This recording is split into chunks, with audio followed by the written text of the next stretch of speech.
ପ୍ରଭୁ ବେଦବ୍ୟାସଙ୍କର ଗୋଟିଏ ଆଦର୍ଶ ଆମ ସମସ୍ତଙ୍କ ପାଇଁ ଆଦେଶ ଭଳି ଲାଗେ। ସେ ଆଦେଶଟି ହେଉଛି ଜୀବନମ୍ ସତ୍ୟ ଶୋଧନମ୍। ଜୀବନକୁ ସତ୍ୟରେ ଶୋଧନ କର।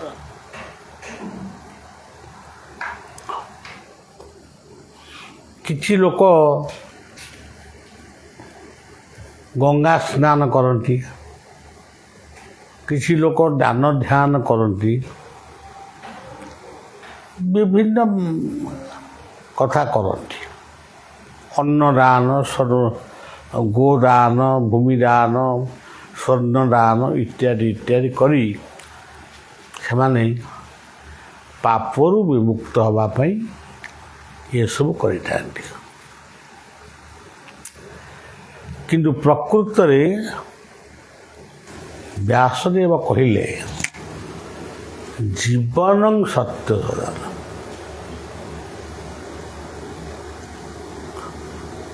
ଏଇ ଯେଉଁ କଥାଟି ସେ କହିଲେ, ସତ୍ୟରେ ଜୀବନକୁ କେମିତି ଆମେ ଶୋଧନ କରିବା। ପ୍ରଥମେ ଆମେ ବୁଝିବା ସତ୍ୟ ଆମ ଭିତରେ ଅଛି। ଆମ ଏଇ ଭିତରେ ସେ ଅଛନ୍ତି, କିନ୍ତୁ ଆମେ ତାଙ୍କୁ ଜାଣିନୁ କିମ୍ବା ଜାଣିବା ପାଇଁ, ଚିହ୍ନିବା ପାଇଁ ମଧ୍ୟ ଚେଷ୍ଟା କରୁ। ଈଶ୍ୱର ସର୍ବଭୂତାନାଂ ହୃଦେ ସର୍ଜୁନ ତିଷ୍ଠତି। ହୃଦୟରେ ଯଦି ତାଙ୍କର ନିବାସ, ଈଶ୍ୱର ସର୍ବଭୂତାନାଂ ହୃଦେ ସର୍ଜୁନ ତିଷ୍ଠତି, ଏଇ କଥାଟା ଯେତେବେଳେ ଆମ ଭିତରେ ଦୃଢ଼ ହେବ, ଈଶ୍ୱର ମୋ ଭିତରେ ଅଛନ୍ତି, ସେତେବେଳେ ଜୀବନମ୍ ସତ୍ୟ ଶୋଧନମ୍। ଯଦି ତୁମେ ଖାଲି ଭାବିଲ ଈଶ୍ୱର ସତ୍ୟ, ଜଗତ ବି ସତ୍ୟ, ଯେଉଁମାନେ କହୁଛନ୍ତି ବ୍ରହ୍ମ ସତ୍ୟ ଜଗତ ମିଥ୍ୟା, ସେ କଥାକୁ ଆମେ ବି ଗ୍ରହଣ କରୁଛୁ। କିନ୍ତୁ ବ୍ରହ୍ମ ଯଦି ସତ୍ୟ, ଗୋଟେ ସତ୍ୟ କେମିତି ଗୋଟେ ମିଥ୍ୟାକୁ ସୃଷ୍ଟି କଲା? ବ୍ରହ୍ମ ସତ୍ୟ ଜଗତ ମିଥ୍ୟା, ଯେ ବ୍ରହ୍ମ ଯଦି ସତ୍ୟ, ସତ୍ୟ ସିନା ସତ୍ୟକୁ ଗଠନ କରିବ, ପୁରା ମିଥ୍ୟାକୁ କେମିତି ଗଠନ କରିବ? ତାମାନେ ପରୋକ୍ଷରେ ତୁମେ କହୁଛ ବ୍ରହ୍ମ ବି ମିଥ୍ୟା, ଜଗତ ବି ମିଥ୍ୟା। ତେଣୁ ବ୍ରହ୍ମ ସତ୍ୟ। ଏ ବ୍ରହ୍ମ କିଏ? ଗୁରୁଙ୍କୁ କୁହାଯାଇଛି ଗୁରୁ ସାକ୍ଷାତ୍ ପରଂ ବ୍ରହ୍ମ। ଏଇଠୁ ଆରମ୍ଭ ହେଲା ସତ୍ୟ। ଗୁରୁ ସାକ୍ଷାତ୍ ପରଂ ବ୍ରହ୍ମ ପରେ ଆମେ ଜଗନ୍ନାଥଙ୍କୁ ଆମେ ଦାରୁ ବ୍ରହ୍ମ ବୋଲି କହୁଛୁ।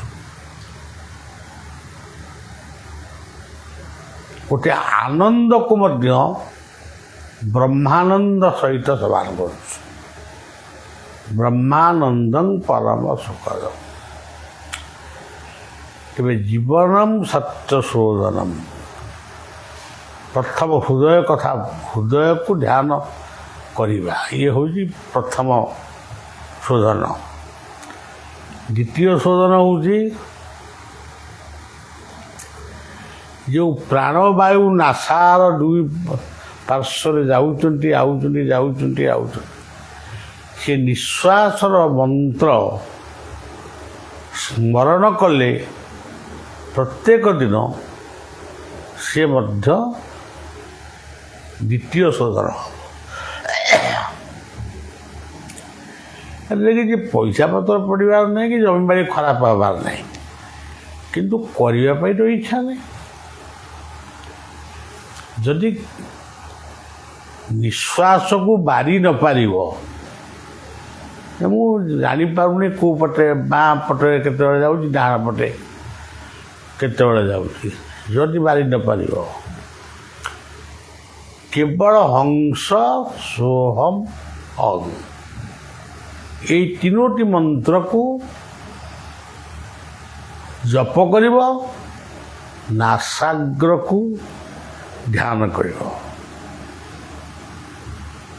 କିଛି ସମୟ। ଏଠି ଦ୍ୱିତୀୟ ଶୋଧନ ହେଲା। ଯଦି ପ୍ରାଣାୟାମ କରିବ ଆହୁରି ଭଲ। ତୃତୀୟ ଶୋଧନ ହେଉଛି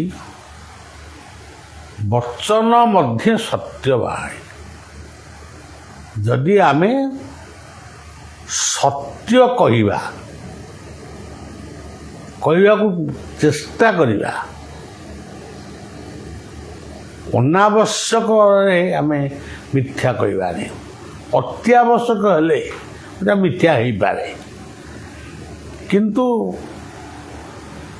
ମିଛଟାକୁ ଯଦି ଆମେ ଆଗକୁ ନେଇକିରି ଆମେ ଯିବା, ତାହେଲେ ଜୀବନକୁ ଗଙ୍ଗା ସ୍ନାନରେ ବି ଜୀବନର ପାପ ଦୂରୀଭୂତ ହେବନି। ଜୀବନମ୍ ସତ୍ୟ ଶୋଧନ। ତାପରେ ଶାନ୍ତି। ନିଜେ ଶାନ୍ତିରେ ବଞ୍ଚ, ଅନ୍ୟକୁ ଟିକେ ଶାନ୍ତିରେ ବଞ୍ଚିବାକୁ ଦିଅ। ଟିକେ ସାହାଯ୍ୟ କର, ସହଯୋଗ କର। ସେଇଠି ଯେଉଁ ଆଶୀର୍ବାଦ ଆମେ ପାଇବା, ସେଇଟା ହିଁ ଜୀବନର ଗୋଟେ ବିରାଟ ଶୋଧନ। ଜୀବନମ୍ ସତ୍ୟ ଶୋଧନ। ଆମେ ଗୁଡ଼ାଏ ବ୍ରତ କରୁ, ଏ ସକାଳୁ ସନ୍ଧ୍ୟାବେଳେ ଯାକ ଉପାସ ରହିଲୁ, ତାପରେ ଖାଇଲୁ, ବ୍ରତ ଭାଙ୍ଗିଲୁ। ଇଏ ସବୁ କଥା ବହୁ ପରେ ସୃଷ୍ଟି। ଜୀବନର ବ୍ରତ ହଉ, ସିଏ ବ୍ରତ ହେଉଛି ସତ୍ୟର ବ୍ରତ, ସଂଯମର ବ୍ରତ, ସମୟାନୁବର୍ତ୍ତିତା।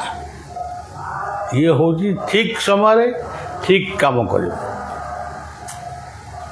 ସମନ୍ୱୟ, ସମସ୍ତଙ୍କ ଭିତରେ ଈଶ୍ୱରଙ୍କୁ ଦର୍ଶନ କର। ଇଏ ବ୍ରତକୁ ଛାଡ଼ିକିରି ଆମେ ସବୁ ଯେଉଁ ପ୍ରକାର ବ୍ରତ କରୁଛୁ ବା କିଛି ସାଧୁସନ୍ଥମାନେ ଆମକୁ ଶିଖଉଛନ୍ତି, ସିଏ ସବୁ ମାନେ କିଛି ସମୟ ପାଇଁ ତାର ପ୍ରଭାବ ଅଛି। ପ୍ରତ୍ୟେକ ଦିନ ଯିଏ ସୂର୍ଯ୍ୟଙ୍କୁ ନମସ୍କାର କରେ, ଜଳଙ୍କୁ ନମସ୍କାର କରେ, ଭୂମିକୁ ନମସ୍କାର କରେ, ଆଉ ଅଗ୍ନିକୁ ନମସ୍କାର କରେ, ହୃଦୟକୁ ନମସ୍କାର କରେ, ସଦ୍ଗୁରୁଙ୍କୁ ନମସ୍କାର କରେ, ସେଇଟା ହେଉଛି ଜୀବନମ୍ ସତ୍ୟ ଶୋଧନମ୍। ଆଉ ଆମେ ପାପ କରିବୁ, ଯାଇକିରି ତ୍ରିବେଣୀରେ ସ୍ନାନ କଲେ ଆମ ପାପ ଛାଡ଼ିଯିବ। କେଉଁଠି କିଏ ପାପକୁ ନେବ କିଏ? ଜଳ ସ୍ନାନଂ ମଳତ୍ୟାଗ, ମନ୍ତ୍ର ସ୍ନାନଂ ସଦାଶୁଚି, ଜ୍ଞାନ ସ୍ନାନଂ ହରତେ ପାପ, ବୁରୁତ ପରମ। ତ୍ରିବେଣୀ ଯାଅ, ସ୍ନାନ କର। ତମ ଭିତରେ ବି ଗୋଟେ ତ୍ରିବେଣୀ ଅଛି, ସେଇଟା ହେଉଛି ତୁମ ଭୁଲତା, ଏଇ ଗଙ୍ଗା, ଯମୁନା, ସରସ୍ୱତୀ, ଲଲାଟ ଚକ୍ର। ତେବେ ଇଏ ତ୍ରିବେଣୀରେ ସ୍ନାନ ଦିନେ କରୁନା, ଇଏ ତ୍ରିବେଣୀରେ ପ୍ରତ୍ୟେକ ଦିନ ସ୍ନାନ କର। ତେଣିକି ତ୍ରିବେଣୀ ଯେବେ କୁମ୍ଭ ଆସିବ, ଯିବ ସ୍ନାନ କରିକି ଆସିବ। ଆଉ ତେଣୁ ସବୁଠାରୁ ବଡ଼ କଥା ହେଉଛି ତୁମ ବଚନରେ, ତୁମ ଆଚରଣରେ, ତୁମ ସେବାରେ, ତୁମ କଥାରେ, ବ୍ୟବହାରରେ ସତ୍ୟ ଉପଲବ୍ଧି ହେଲେ ଭଗବାନ ସେଇଠି ବ୍ୟାସଦେବ କହୁଛନ୍ତି ଜୀବନମ୍ ସତ୍ୟ ଶୋଧନ, ଜୀବନକୁ ସତ୍ୟରେ ସତ୍ୟ ସିଦ୍ଧ। ତେଣୁ ଏଇ କଥାକୁ ବଚନ ମଧ୍ୟ ସତ୍ୟବାଣୀ ନିର୍ଲୋଭ ପରାଜନ ନାହିଁ। ତାପରେ ସତ କହିବାକୁ କିଏ ଡରିବି, ଏସବୁ ବହୁ ପଛରେ ଲେଖା ହେଇଛନ୍ତି। କିନ୍ତୁ ଆମର ବେଦ ବେଦାନ୍ତରେ ବହୁ ପୂର୍ବରୁ ଲେଖା ହେଇଛି ସତ୍ୟଂ ବଦିଷ୍ୟାମି, ମୁଁ ସତ୍ୟକୁ ଜୀବନରେ ଆଚରଣ କରିବି। ସତ୍ୟ କହିଲେ ଗୋଟେ ନିର୍ଦ୍ଦିଷ୍ଟ କଥାକୁ ସତ୍ୟ ବୋଲି କୁହାଯିବ ତା ନୁହେଁ। ମୁଁ ଚାଷ କଲି, ଫସଲ ପାଇଲି, ଆଉ ସତ୍ୟ। ଚାଷ କଲି, ଫଳ ପାଇଲିନି, ଏହା ମଧ୍ୟ ସତ୍ୟ। ମୁଁ କର୍ମ କଲି, ଅପମାନିତ ହେଲି, ଅପମାନିତ ହେଇ କାନ୍ଦିଲି, ଏହା ମଧ୍ୟ ସତ୍ୟ। କିନ୍ତୁ ମୁଁ କର୍ମ କଲି, ମୋତେ ବହୁ ଲୋକ ପ୍ରଶଂସା କଲେ, ତାହା ମଧ୍ୟ ସତ୍ୟ। ସତ୍ୟକୁ ଗୋଟେ ନିର୍ଦ୍ଦିଷ୍ଟ ଭାଷାରେ ବୁଝିବାକୁ ଚେଷ୍ଟା କର। ମୁଁ ଗାଡ଼ିରେ ଯାଉଥିଲି, ଗାଡ଼ି ଧକ୍କା ହେଲା, ମୋର ଡ୍ରାଇଭିଂ ଟିକେ ଫେଲ୍ ହେଲା, ଏହା ସତ୍ୟ। କାହିଁକି ତୁମେ ଫେଲ୍ କଲ? ଯେଉଁଠି ଭାବିବ ଯେ ମୁଁ ଏଇଠି ସତ୍ୟକୁ ଉଲ୍ଲଙ୍ଘନ କଲି, ସେ ସତ୍ୟକୁ ଉଲ୍ଲଙ୍ଘନ କରିବା ଭିତରେ ପାଠ ବି ଅଛି, ଶାଠ ବି ଅଛି, ରୋଷେଇ ଅଛି, ସିଲେଇ ଅଛି। ତୁମେ ଅଫିସର ହେଇପାର, ତୁମେ ମନ୍ତ୍ରୀ ହେଇପାର, ତୁମେ ଯାହା ହେବେ, କିନ୍ତୁ ଜୀବନମ୍ ସତ୍ୟ ଶୋଧନ।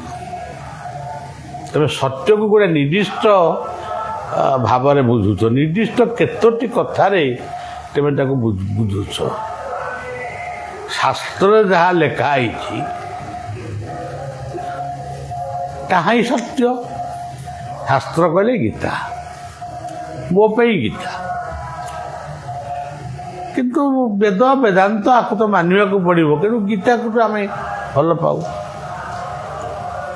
ତେଣୁ ଗୋଟେ ରୋଷେଇ ଶାଳରୁ ସତ୍ୟକୁ ଉପଲବ୍ଧି କରିବାକୁ ପଡ଼ିବ। ମୁଁ ଅମୁକ ରୋଷେଇଟା କରିବି, ଏଇ ପ୍ରୋସେସ୍ରେ କରିବି, ଏଇମାନଙ୍କ ପାଇଁ କରିବି, ଏବଂ ଏଇମାନଙ୍କୁ ମୁଁ ସନ୍ତୁଷ୍ଟରେ ମାନେ ସନ୍ତୋଷରେ ଖାଇବାକୁ ଦେବି। ଇଏ କ'ଣ କମ୍ ବଡ଼ ସତ୍ୟ?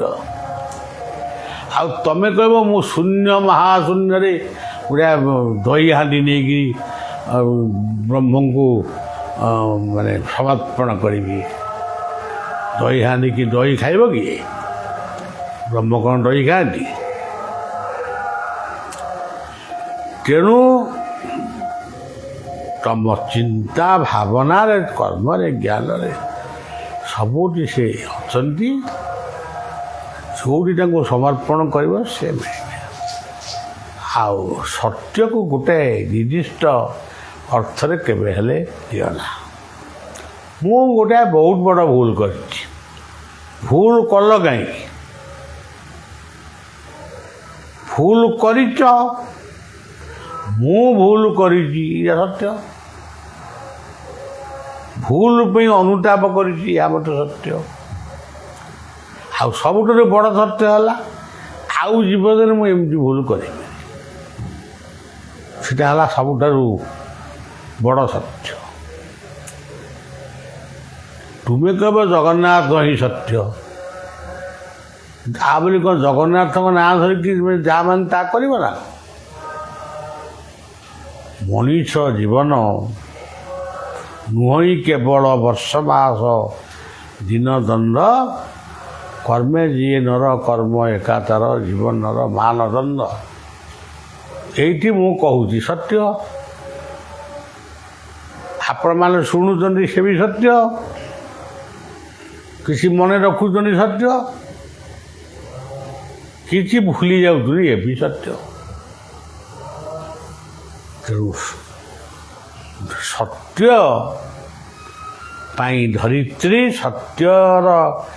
ସତ୍ୟର ରୂପ ହେଉଛି, ପ୍ରଥମ ରୂପ ହେଉଛି ସତ୍ୟର ନିରାକାର, ଦ୍ୱିତୀୟ ରୂପ ହେଉଛି ସାକାର, ତୃତୀୟ ରୂପ ହେଉଛି ସୂର୍ଯ୍ୟ, ଚତୁର୍ଥ ରୂପ ସୂର୍ଯ୍ୟ ବା ଅଗ୍ନି, ଚତୁର୍ଥ ରୂପ ହେଲା ପବନ, ପଞ୍ଚମ ରୂପ ହେଲା ସାଗର, ଆଉ ଷଷ୍ଠ ରୂପ ହେଲା ବସୁନ୍ଧା। ମୁଁ ନା 1 ନମ୍ବର 2 ନମ୍ବର ଏମିତି କହୁଛି, କିନ୍ତୁ ମାନେ କାହା ବିନା କିଏ ବଡ଼ କିଏ ସାନ ତାକୁ ବି କହିହେବ ନାହିଁ। ତେଣୁ ଏଇ ସତ୍ୟକୁ ଆମେ ନେଇ ଜନ୍ମ ହେଇଛେ, ଏଇ ସତ୍ୟର କୋଳରେ ଆମେ ବୁଡ଼ିଯିବା, ହଜିଯିବା। ତେଣୁ ଯଦି ସତ୍ କର୍ମ କରିଥିବା ତାହେଲେ ଆମକୁ କିଛି ଲୋକ ମନେ ରଖିବେ। ତେଣୁ ପ୍ରତ୍ୟେକ ଦିନ ଟିକେ ସତ୍ୟକୁ ଚିନ୍ତନ କର। ଖାଲି ଗୁରୁ ମନ୍ତ୍ରକୁ ହରେ କୃଷ୍ଣ ଏମିତି ଗୁରୁ ମନ୍ତ୍ର କ'ଣ? ଗୁରୁ ମନ୍ତ୍ରକୁ ସ୍ମରଣ କରିବାକୁ ଭୁଲି ଯାଇପାର, ତେଣୁ ସତ୍ୟକୁ ଭୁଲ ନା। ଗୁରୁ ମନ୍ତ୍ର ନେଲେ ଭଲ, ନେଲେ ତ ବହୁତ ଭଲ, ନ ନେଲେ ବି କିଛି ଦୋଷ ନାହିଁ। ଯଦି ତୁମେ ଭଲ କାମ କରିଛ, ତୁମେ ସନ୍ଧ୍ୟାବେଳେ ପ୍ରାର୍ଥନା କରିବା କଥା, ଟାଇମ୍ ଦିଆହେଇଛି 6ଟା ବେଳେ ପ୍ରାର୍ଥନା କରିବ, କରିପାରିଲନି, ସେହି ସମୟରେ ଗୋଟିଏ ଲୋକକୁ ନେଇ ତୁମେ ମେଡ଼ିକାଲରେ ଭର୍ତ୍ତି କଲ, ତେଣୁ କେତେ ବଡ଼ ପ୍ରାର୍ଥନା କର, ଇଏ କି ପ୍ରାର୍ଥନା? ସେଥିପାଇଁ କୁହାଯାଇଛି ସତସଙ୍ଗ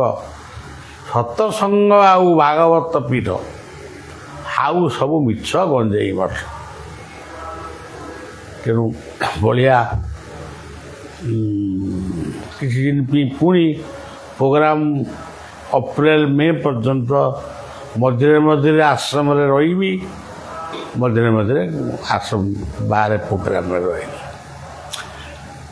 ତେଣୁ ଯଦି କେହି ଆଶ୍ରମକୁ ବ୍ୟକ୍ତିଗତ ସମସ୍ୟା ନେଇ ଯଦି ଆସିବାକୁ ଥାଏ, ଟିକେ ଫୋନ୍ କରିକି ଆସନ୍ତୁ, ବୁଝିବେ ବାବା ଅଛନ୍ତି କି ନା। ଆଉ ଯଦି ବାବା ବି ନଥିବେ, କ'ଣ ଏଠି ଅନନ୍ତ ବି ନଥିବେ? ଏଠି ଅନନ୍ତ ଅଛନ୍ତି, ଆପଣମାନେ ଏପର୍ଯ୍ୟନ୍ତ ବୁଝିନାହାନ୍ତି। ଏଠି ଅନନ୍ତ ଅଛନ୍ତି, ଇଏ ଅନନ୍ତଙ୍କର ତୀର୍ଥସ୍ଥାନ। ଏଠି ଜ୍ୟୋତିର୍ପ୍ରଭା ଯୋଗମାୟା ଶାରଦାଙ୍କର ଇଏ ମଧ୍ୟ ପୀଠ।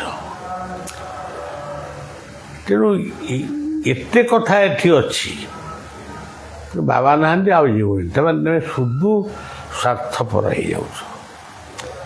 ବାବା ନାହାନ୍ତି ବୋଲି ଆମେ ଯିବୁନି, ବାବା ଥିଲେ ତୁମେ କ'ଣ କରିଥାନ୍ତ ନା ଅମୁକ କଥାଟା କହିଥାନ୍ତି, ଏଇ ସକାଶେ ଆସୁନା। ତ ସବୁବେଳେ ମନେ ରଖିବ, ବାବାଙ୍କର ଯାହାକୁ ବାବା ବୋଲି କହୁଛ ସେ ଗୋଟେ ସୂକ୍ଷ୍ମ ସତ୍ତା। ସେ ଯେଉଁଠି ରହିଥିଲେ ବି ସେ ବାବାର ସୂକ୍ଷ୍ମ ସତ୍ତା ସେ ଅନନ୍ତ ତୀର୍ଥରେ ହିଁ ଘୁରି ବୁଲୁଛି। ଆପଣମାନେ ଗଲେ ତାକୁ ଉପଲବ୍ଧି କରିବେ। ତେଣୁ ବାବାର ସୂକ୍ଷ୍ମ ସତ୍ତା କିଏ? ଅନନ୍ତ। ଆମେ ଗୋଟେ ଉଇ ହୁଙ୍କା ଭିତରେ ଅନନ୍ତଙ୍କୁ ସ୍ଥାପନ କରିନୁ। ଉଇଟାର ହୁଙ୍କା କରିଥିଲା ତାର ସେ ରହିବ ବୋଲି, ଆମେ ସେଇଠି ଗୋଟେ କହିଲୁ ଏଇ ଜାଗାଟାକୁ ଆମେ ଅନନ୍ତ ରୂପରେ ପୂଜା କରୁଛୁ, ଅନନ୍ତଙ୍କୁ ପାଉଛୁ, ଦର୍ଶନ ବି ପାଉଛୁ, ବହୁ ଲୋକଙ୍କର ବହୁ ଉପକାର ବି ହେଉଛି। ଯାହା ହଉ, ସତ୍ୟ ହିଁ ଅନନ୍ତ, ସତ୍ୟ ହିଁ କର୍ମ, ସତ୍ୟ ହିଁ ଜ୍ଞାନ, ସତ୍ୟ ହିଁ ସେବା, ସତ୍ୟ ହିଁ ସଂଯମ, ଜୀବନଂ ସତ୍ୟ ଜୀବନକୁ ସତ୍ୟରେ ଶୋଧନ କର। ଆଜିର କଥା ଏଇଠି ରଖିବା। ଜୟ ଗୁରୁ, ଜୟ ଜଗନ୍ନାଥ।